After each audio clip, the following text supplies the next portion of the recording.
ఈ రోజు మనం వైకింగ్ సీజన్ 5 ఎపిసోడ్ 16లో ఏం జరగబోతుందని చూడబోతున్నాం. మన ఛానల్ని ఫస్ట్ టైం చూస్తున్న వాళ్ళు ఎవరైనా ఉంటే దీని ముందు సీజన్స్ అన్నిటిని చూసి ఆ తర్వాత ఈ ఎపిసోడ్ని కంటిన్యూ చేయండి, అప్పుడే అర్థమవుతుంది. ఓకే, ఇప్పుడు ఈ ఎపిసోడ్ ఓపెనింగ్ లో వెసెక్స్ గేట్ దగ్గర ఊబే బియాన్ ని రిసీవ్ చేసుకుని లాగర్దా కనిపించిందా అని అడిగాడు. అందుకు బియాన్ లేదు కనిపించలేదు, కానీ ఆమె ప్రాణాలతోనే ఉంది, ఎక్కడ మాయమైపోయిందని తెలియలేదు అని చెప్పి లోపలికి వెళ్తే ఆల్ఫ్రెడ్ నేను మీకు ప్రామిస్ చేసిన యుద్ధంలో గెలిస్తే ఒక భూమిని ఇస్తానని చెప్పాను కదా, సో సైన్ చేసేస్తున్నా అని చెప్పి అందులో సీల్ వేశాడు. అక్కడ కొంతమంది వ్యవసాయాలు ఉంటారు, వాళ్ళందరినీ తరిమేయకుండా వాళ్ళతో పాటు కలిసి వ్యవసాయం చేయండి అని చెప్పాడు. అందుకు బియాన్ మా నాన్న రాగ్నర్ కి మీరు ఇలాంటి ఒక భూమినే ఇచ్చారు, కానీ అక్కడ ఏం జరిగిందని నీకు తెలుసు కదా. ఆల్ఫ్రెడ్ లేదు, ఇంతకు ముందు అలా జరుగుండొచ్చు, కానీ నేను నీకు ఇప్పుడు గ్యారంటీ ఇస్తున్నా, నా యొక్క పర్సనల్ గార్డ్స్ ని మీతో పంపుతున్నా, అక్కడ మీరు పర్ఫెక్ట్ గా పీస్ఫుల్ గా వ్యవసాయం చేసుకోవచ్చు అని చెప్పాడు. సరే మీటింగ్ అయిపోయింది అని చెప్పి వెళ్ళిపోకుండా ఒక్క క్షణం ఆగండి, నాకు వ్యతిరేకంగా పనిచేసిన వాళ్ళందరినీ ఇక్కడే అరెస్ట్ చేయండి అని చెప్పాడు. అక్కడున్న నోబుల్ మ్యాన్స్ అందరినీ అరెస్ట్ చేస్తున్నారు, యాథల్ రెడ్ ని తప్ప. నిజం తెలిసిన మన తమ్ముడు ఎందుకు నన్ను అరెస్ట్ చేయకుండా వదిలేశాడు అన్న క్వశ్చన్ మార్క్ ఫేస్ తో చూస్తున్నాడు యాథల్ రెడ్. ఇక్కడ యోర్క్ టౌన్ కి ఓడిపోయిన హెరాల్డ్ అండ్ వాళ్ళ ఆర్మీ వచ్చి చేరింది.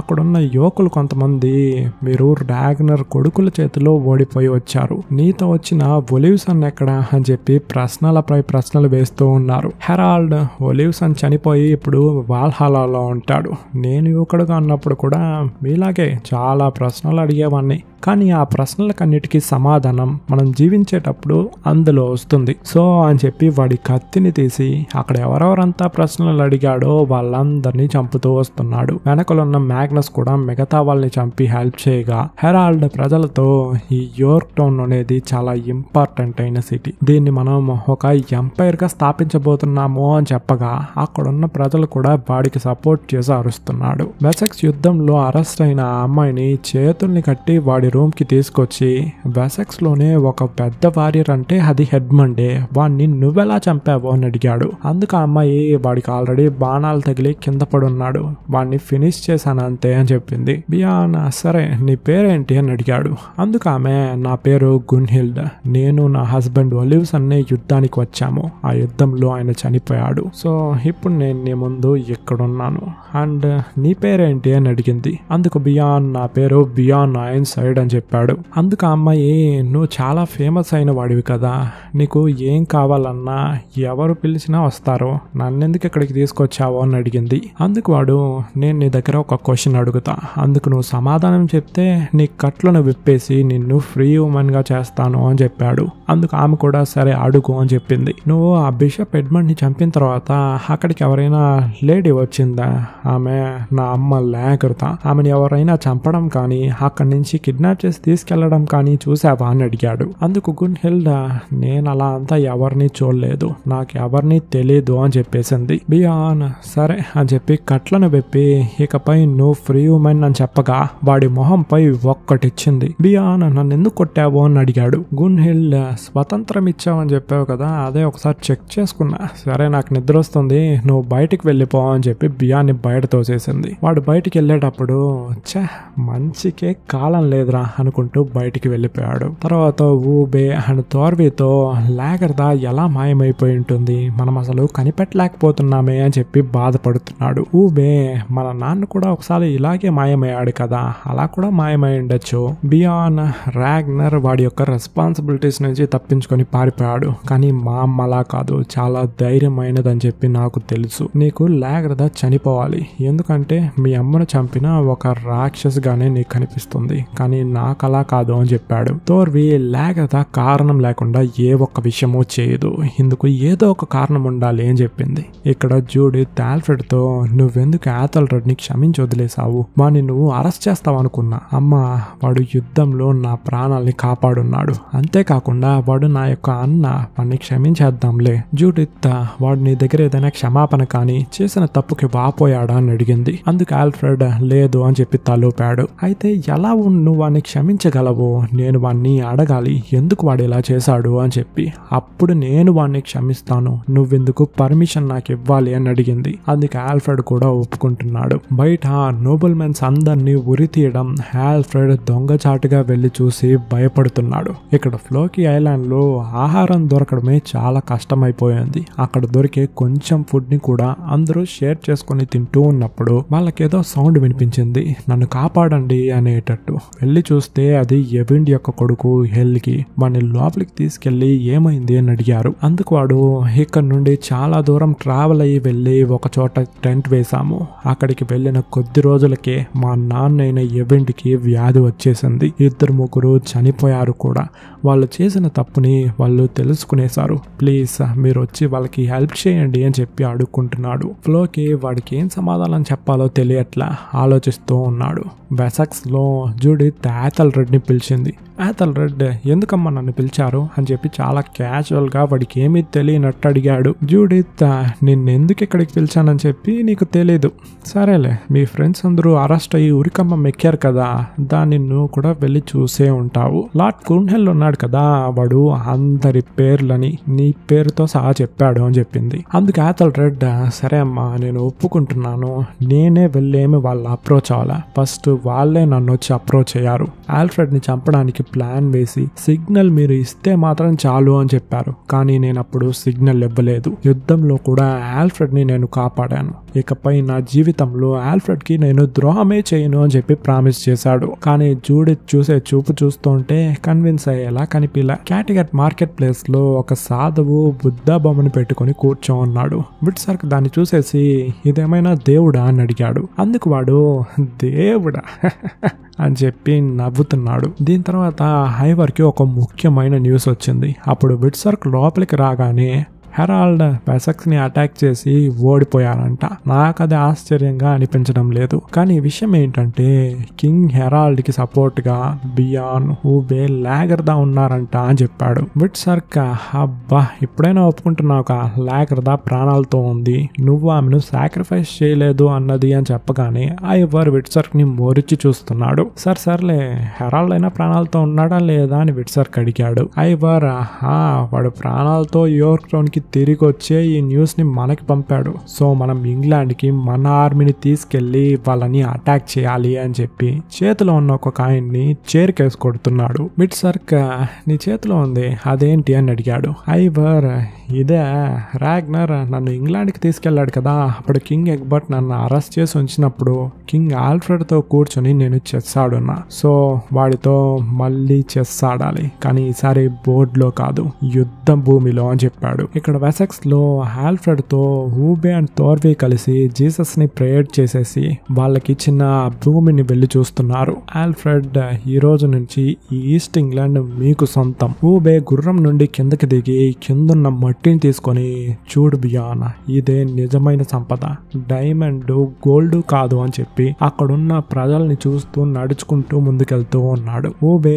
మట్టిని తీసుకొని చెప్పిన ఈ మాట రాగ్నర్ చెప్పుంటాడు. ఇక్కడ ఫ్లోకి ఐలాండ్ లో ఫ్లోకి హెల్గీని చూసి అక్కడున్న వాళ్ళందరూ ఇక్కడున్న కళల్ని, నమ్మకాన్ని మనుషులకి ద్రోహం చేసి మనుషుల్ని చంపిన వాళ్ళకి నేను ఎలా హెల్ప్ చేయగలను అని అడిగాడు. హెల్గీ మా నాన్న అవన్నీ ఎప్పుడో మర్చిపోయి మంచిగా మారిపోయాడు. ఫ్లోకి నన్ను నమ్ము, చెడ్డవాళ్ళు ఎప్పుడూ మారకుండా అలాగే ఉంటారా? ఆయన మారిపోయాడు.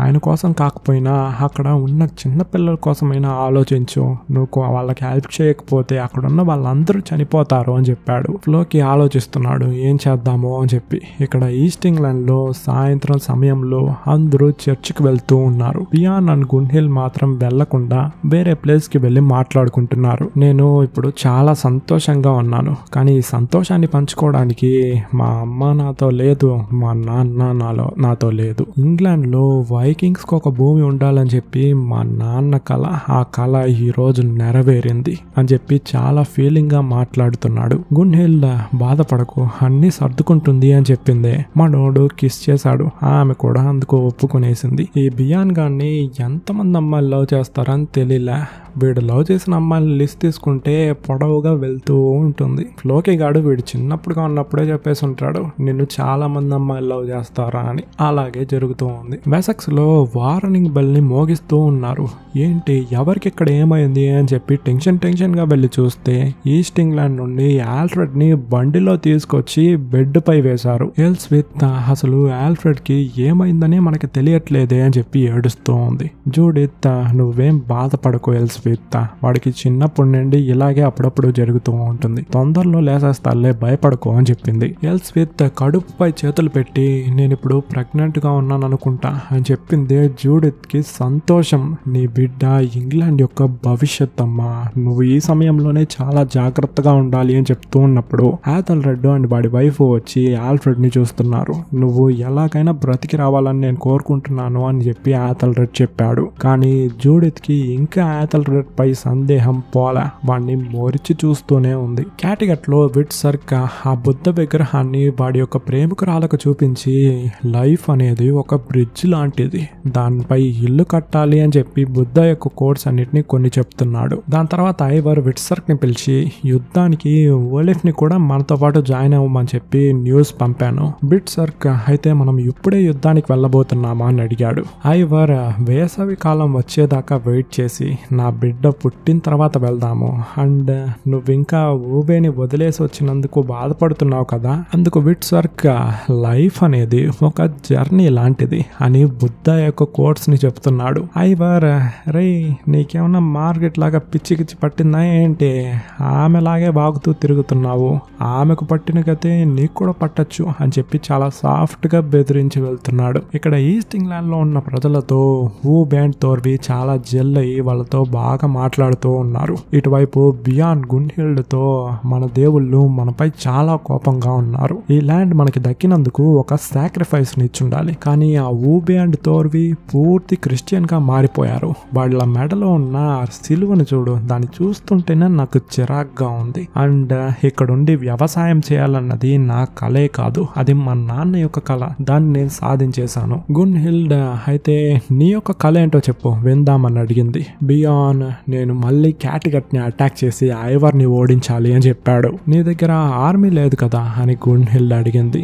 బియాన్ ఆ హెరాల్డ్ దగ్గర ఉంది కదా, వాడిని వెళ్ళి అడుగుదాము. గున్హిల్డ్ నా హస్బెండ్ హెరాల్డ్ మాట్లాడుకోవడం నేను విన్నాను, వాళ్ళు వెసెక్స్ ని అటాక్ చేసేసిన తర్వాత క్యాటిగట్ లో ఉన్న వైవర్ ని అటాక్ చేయబోతున్నామని చెప్పి మాట్లాడుకున్నారు. కానీ నువ్వు ఇప్పుడు వాడి దగ్గరికి వెళ్తే రెండు విషయాలు జరిగే ఛాన్సెస్ ఉంది. ఒకటి, వాడిని నిన్ను జాయిన్ చేసుకుని క్యాటిగట్ ని అటాక్ చేస్తాడు, రెండు నిన్ను చంపేస్తాడు అని చెప్పింది. బియాన్ ఏం డిసిజన్ తీసుకోబోతున్నాడని తెలియలే. ఫ్లోకీ ఐలాండ్ లో ఫ్లోకీ కెటిల్ తో మాట్లాడుతున్నాడు.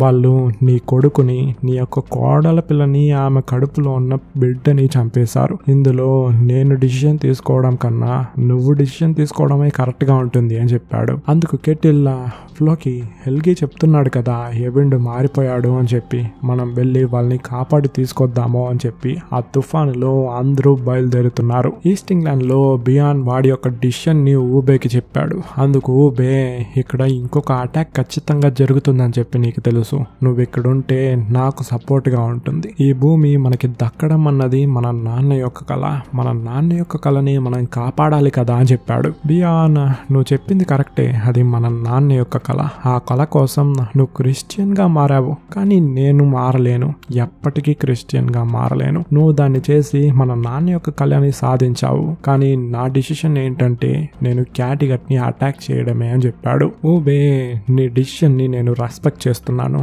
సరే వెళ్ళు, కానీ ఎప్పటికీ నా బ్రదరే నా యొక్క మొదటి హీరో అని చెప్పి పంపించాడు. పక్కనున్న థోర్వీతో నేను నిన్ను వదిలేసినప్పటికీ మన పిల్లల్ని నువ్వు చాలా బాగా పెంచావు, అండ్ మా అమ్మకి నువ్వు చాలా లాయల్ గా ఉన్నావు అని చెప్పాడు. థోర్వీ లాగరదా ఖచ్చితంగా ఒక రోజు తిరిగి వస్తుంది, నీలాగే మీ అమ్మ కూడా ఒక సర్వైవర్ అని చెప్పక బియాన్ నువ్వు చేసిన అన్నిటికీ థ్యాంక్స్ అని చెప్పి బయలుదేరాడు. వెసెక్స్ లో జూడిత్ అక్కడున్న ప్రజల్ని నోబుల్ మ్యాన్స్ ని చర్చ్మెన్స్ అందరినీ పిలిచి మీ యొక్క కింగ్ కి ఏమైందని చెప్పి మీకు అందరికీ తెలుసు కదా అని అడిగింది. అందుకు అక్కడున్న వాళ్ళు ఒక కింగ్ ఇలా ఎప్పుడు చూసినా కళ్ళు తిరిగి పడుతూ ఉంటే ఎలా పరిపాలించగలడు, ఒక బలహీనుడు కింగ్ ఎలా అవ్వగలడు అని చెప్పి అరుస్తున్నారు. అప్పుడు జూడిత్ ఎథెల్రెడ్ కి సైగ చేయగా వాడు వాళ్ళ దగ్గరికి వెళ్ళి సైలెంట్ గా వాళ్ళకి నచ్చజెప్పి అందరినీ పంపించేశాడు. జూడిత్ కి అది అస్సలు నచ్చలా.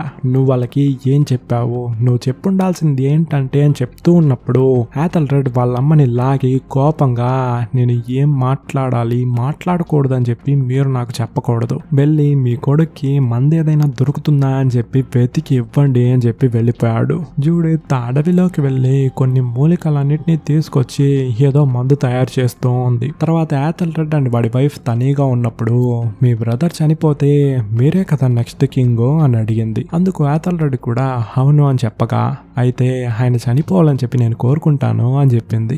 ఎథెల్రెడ్ మనసులో కూడా అదే విషయం ఉన్నట్టుంది, అదే ఎక్స్ప్రెషన్ ఇస్తున్నాడు. ఇక్కడ యోర్క్ టౌన్ కి వెళ్ళిన బియాన్ ని అక్కడున్న ప్రజలు స్వాగతిస్తున్నారు. మ్యాగ్నస్ బియాన్ అని చెప్పి ఎగిరి హక్ చేసుకుని హెరాల్డ్ దగ్గరికి తీసుకెళ్లాడు. హెరాల్డ్ బియాన్ ని వెల్కమ్ చేసి పక్కనున్న గున్హిల్ తో మన తలరాత మన ఇద్దరిని మళ్ళీ మీట్ అవనిచ్చినట్టుంది అని చెప్పాడు. గున్హిల్డ్ కూడా అవును అని చెప్పి నవ్వింది.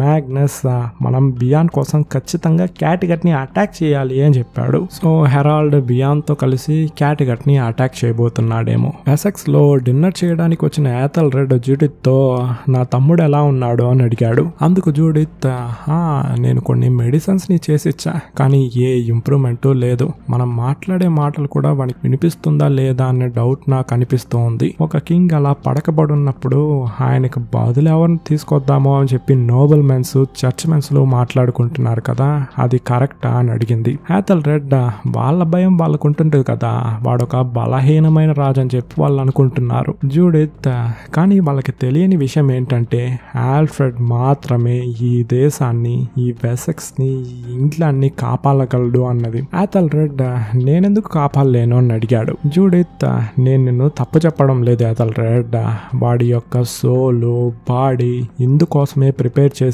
అని చెప్తూ ఉన్నప్పుడు ఎథెల్రెడ్ గొంతు పట్టుకుంటున్నాడు. జూడిత్ ఆల్ఫ్రెడ్ ఎందుకు ఈ దేశాన్ని పరిపాలించాలి అని చెప్పి చాలా ఫీలింగ్ గా చెప్తూ ఉంది. వాడి కంట్లో నుంచి రక్తం. అమ్మా నువ్వు నాకు విషయం పెట్టావు కదా అని అడిగాడు. అందుకు జూడిత్ అవును అని చెప్పి ఏడ్చింది. ఏ తల్లైనా వాడి కొడుక్కి విషం పెడుతుందా అని చెప్పి కింద పడి చచ్చాడు. ఇటువైపు హెరాల్డ్ బియాన్ తో కలిసి క్యాటిగట్ ని అటాక్ చేస్తాడేమో అనుకున్నాం కదా, కానీ వాడు చూసే చూపు చూస్తుంటే అలా అనిపించడం లేదు. ఇక్కడ జూడిత్ ఎథెల్రెడ్ ని ఒళ్ళో వేసుకుని ఏడవడంతో ఈ ఎపిసోడ్ ని ఫినిష్ చేశారు. జూడిత్ ఇలా చేసింది కరెక్టా తప్పా అని చెప్పి కామెంట్ లో చెప్పండి, మనం డిస్కస్ చేసుకుందాము. నెక్స్ట్ వీడియోలో కలుసుకుందాం. Lots of love. Tata guys.